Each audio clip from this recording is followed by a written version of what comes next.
नमस्कार मेरे प्यारे साथियों, मैं अजय कुमार युग इंस्टीट्यूट के इस ऑनलाइन प्लेटफॉर्म में आप सभी का स्वागत करता हूं। दोस्तों, आज हम एक नया टॉपिक शुरू करने जा रहे हैं जिसमें हम पढ़ेंगे ब्लड रिलेशन यानी रक्त संबंध। इसके पहले जो हमने टॉपिक कवर किए थे उनमें हमने पढ़ा था क्लॉक, कैलेंडर और डाइस। इन 3 चैप्टर्स को हमने कंप्लीट कर लिया है। अब हम जानेंगे ब्लड रिलेशन से संबंधित सवालों को सॉल्व करेंगे और इसमें देखेंगे कि कितने टाइप के सवाल पूछे जाते हैं और कौन कौन से क्वेश्चन ज़्यादातर पूछे जाने की संभावना होती है परीक्षाओं में। लेकिन वो सब करने से पहले हम इसकी कुछ बेसिक चीज़ें जानेंगे और बेसिक चीज़ों में हम सबसे पहले जानेंगे जनरेशन क्या होती हैं और फिर जानेंगे कि ब्लड रिलेशन के अंतर्गत जेंडर कितने प्रकार के आ सकते हैं, फिर देखेंगे सिंबल और चौथे में हम देखेंगे स्ट्रक्चर। यानी कुल मिलाकर के बेसिक चीज़ें हमें 4 चीज़ें जानने की ज़रूरत है। ठीक है, तो चलिए हम जानेंगे पहले जनरेशन। यानी जनरेशन क्या होता है। तो सबसे पहले आपके दादा रहे होंगे, दादा के बाद पिताजी हैं, पिताजी के बाद जो जनरेशन आपकी है और हो सकता है आपके बाद की जो जनरेशन होगी वो चौथी जनरेशन होगी। कुल मिलाकर के ब्लड रिलेशन में, रिलेशनशिप में, इस रक्त संबंध के चैप्टर में 4 प्रकार के जनरेशन हम पढ़ने वाले हैं, जिसमें हम सभी प्रकार की रिश्तेदारियों को क्या करेंगे, समाहित कर लेंगे। तो चलिए वो कौन कौन से हैं 4 जनरेशन। तो फर्स्ट जनरेशन हो गई, सेकंड में आपकी हो जाएगी सेकेंड जनरेशन यानी माता पिता से संबंधित, और थर्ड जनरेशन जो आपकी होगी वो होगी आपकी खुद की यानी हमारी खुद की जनरेशन। और जो चौथी जनरेशन होती है बेटा वो होती है आपके भतीजे हो गए, आपके पुत्र पुत्री हो गए, भांजा भांजी हो गए, इनसे संबंधित जनरेशन होते हैं। तो सोच लो कि अगर आप थर्ड जनरेशन में खुद को लेते हो, ठीक है, खुद कहो या स्वयं कह सकते हो, तो सोचो कि हमारी थर्ड जनरेशन में कौन कौन से लोग आ सकते हैं। तो आप कहोगे सर जी जो हमारे हम उम्र के होंगे वही आ सकते हैं। तो इस जनरेशन में आपकी पत्नी आ सकती है। कौन आ सकती है बेटा? पत्नी आ सकती है। इसके अलावा आपके भाई आ सकते हैं, इसमें आपके बहन आती है, इसमें आपके भाभी आती है, और इसी जनरेशन में आपके जीजा जी आ सकते हैं, और इसी जनरेशन में साला और साली से संबंधित जो रिश्ते होंगे सब आपके थर्ड जनरेशन में आ जाएंगे। अगर हम अपनी खुद के जनरेशन में अगर थोड़ा ऊपर बढ़ते हैं तो आप पाओगे कि हमारे मम्मी पापा से संबंधित जनरेशन होती है। वो कौन सी होती है? तो एक हो जाएगी आपकी माता पिता से संबंधित, इसी के अंतर्गत आपके आ जाते हैं चाचा चाची से संबंधित, इसी जनरेशन में चाचा चाची आ जाएंगे, और इसी जनरेशन में आपके आ जाएंगे मामा मामी, यानी इसको मिटा देते हैं, इसी जनरेशन में आपके आ जाएंगे मामा मामी, और इसी जनरेशन में आपके आ जाएंगे मौसा मौसिया, मौसा मौसी, और इसी जनरेशन में आपके आ जाएंगे बुआ और फूफा। यानी कुल मिलाकर के हम देख पा रहे हैं कि दूसरे और तीसरे जनरेशन में रिश्तेदारियां ज़्यादा होती हैं। हमारी कैटेगरी में और हमारे जस्ट ऊपर की पीढ़ी में रिश्तेदारियों की संख्या ज़्यादा होती है। फिर इसके बाद जब आप फर्स्ट जनरेशन में देखोगे तो पिताजी की तरफ से सिर्फ आपके दादा और दादी को लेते हैं, और माताजी की तरफ से हम लेते हैं नाना और नानी को। इतने जनरेशन को हम क्या करते हैं बेटा, समाहित करते हैं। और जब हम खुद की रिश्तेदारी से यानी खुद के जनरेशन से नीचे जाते हैं तो आपके बेटा और बेटी आते हैं, और चौथे जनरेशन में आपके आ जाएंगे भतीजा भतीजी। ये कौन होते हैं? तो ये होते हैं आपके भाई और भाभी के बेटे और बेटी। इसके बाद आपके आ जाएंगे कौन से? भांजा और भांजी, भांजा और भांजी, भांजा और भांजी। अब देखो कि इतने जनरेशन में, यानी first generation, second generation, third generation, fourth generation, ये सिर्फ 4 जनरेशन में सभी प्रकार की रिश्तेदारी हमारी समाहित हो चुकी है। इससे बाहर कुछ नहीं होगा और इन्हीं 4 जनरेशन को हम ब्लड रिलेशन यानी रक्त संबंध में जोड़ते हैं। ठीक है, अब देखेंगे हम दूसरा टाइप क्या है हमारा, यानी हम अब देखने वाले, ये तो रहा जनरेशन से संबंधित, जनरेशन से संबंधित। अब दूसरा बेसिक चीज हम जानने वाले हैं जेंडर से संबंधित। अब जेंडर में क्या जानेंगे हम कि ब्लड रिलेशन के अंतर्गत जितनी भी रिश्तेदारियां होती हैं 2 टाइप से होती हैं, या तो वो फीमेल से रिलेटेड होंगी या तो वो मेल से रिलेटेड होंगी।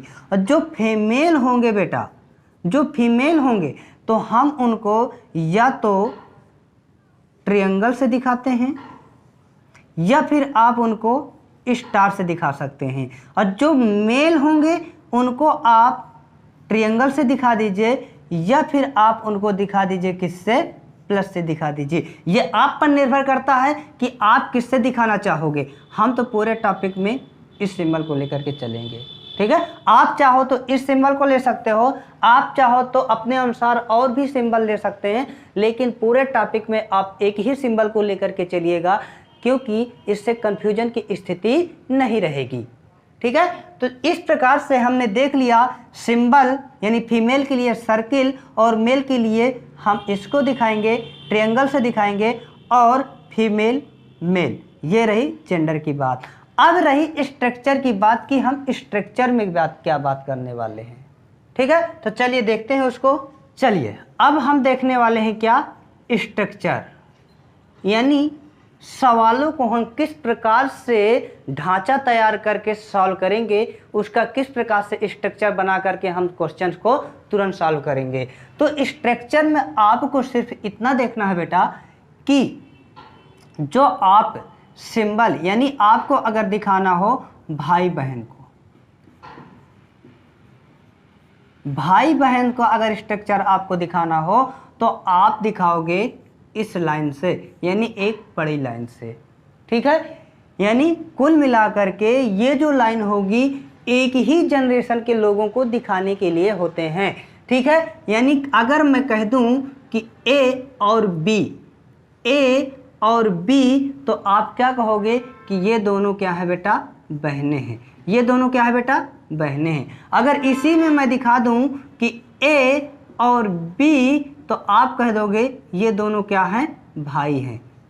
ये दोनों क्या है, भाई हैं। और इसी चीज में अगर मैं कह दूं बेटा कि ए और बी, तब आप क्या कहोगे कि ये दोनों भाई बहन हैं। ये दोनों भाई बहन हैं,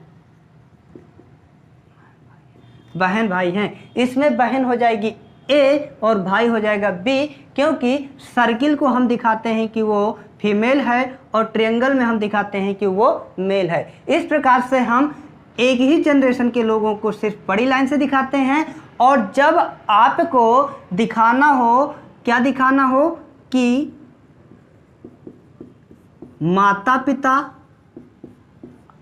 माता पिता के साथ पुत्र या पुत्री का रिश्ता दिखाना हो, तब आप कौन सा सिंबल प्रयोग करोगे, तब आप ये सिंबल प्रयोग करोगे। ठीक है, जैसे मैं अगर कह दूं ए और बी, तो इसमें आप क्या देख पा रहे हो, इसमें आप देख पा रहे हो कि ए यहाँ पे पिता है और बी यहाँ पे पुत्र है।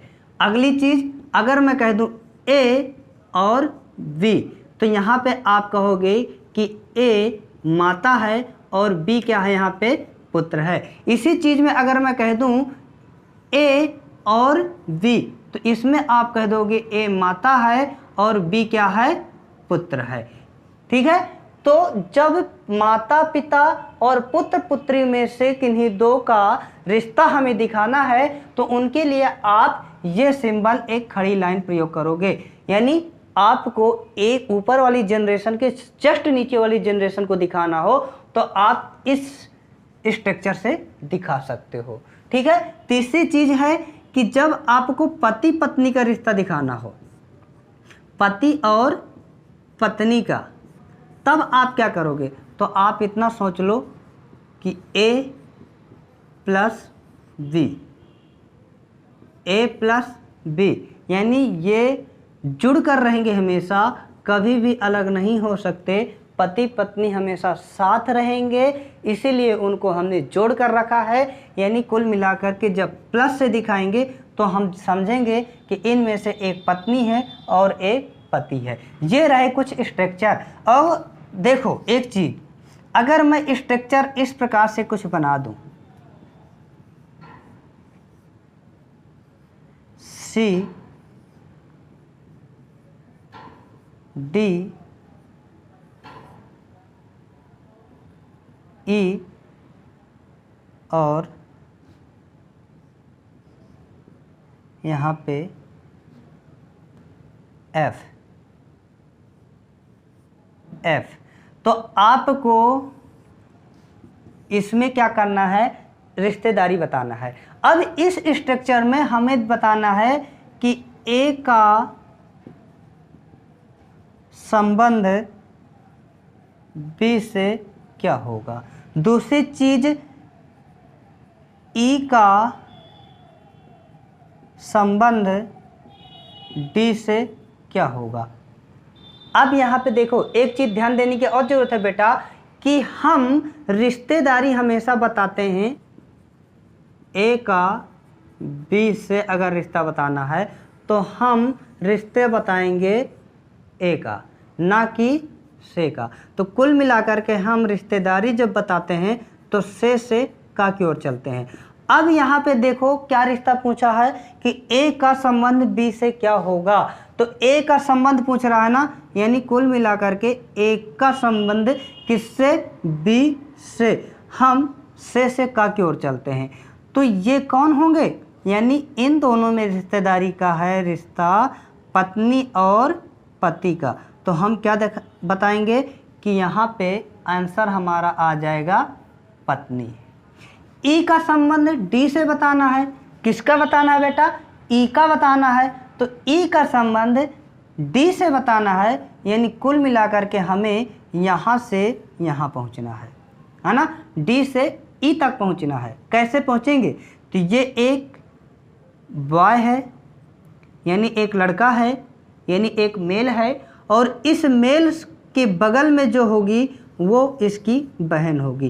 क्यों? क्योंकि मैंने बताया कि जो भी साइड में होंगे वो भाई बहन के रिश्ते में होंगे, और ये लड़का है तो इसकी बहन है, और जब ऊपर नीचे रिश्तेदारी होती है तो ये पिता पुत्र का होता है, या पिता पुत्री का होता है, या माता पुत्री का होता है। इस प्रकार से संतान और माता पिता के बीच में जब दिखाते हैं तो एक खड़ी लाइन से दिखाते हैं, और इसमें ये मेल है और ये फीमेल है। इस प्रकार से कह सकते हैं कि बगल में बहन है और बहन के पापा हमारे खुद पापा होंगे, और पापा के बगल में ये जो है उनकी बहन है, और पापा की बहन कौन होती है? बुआ।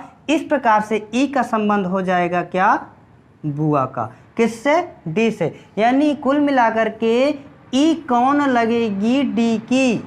ई कौन लगेगी? डी की। तो ई लगेगी यहाँ पे बुआ।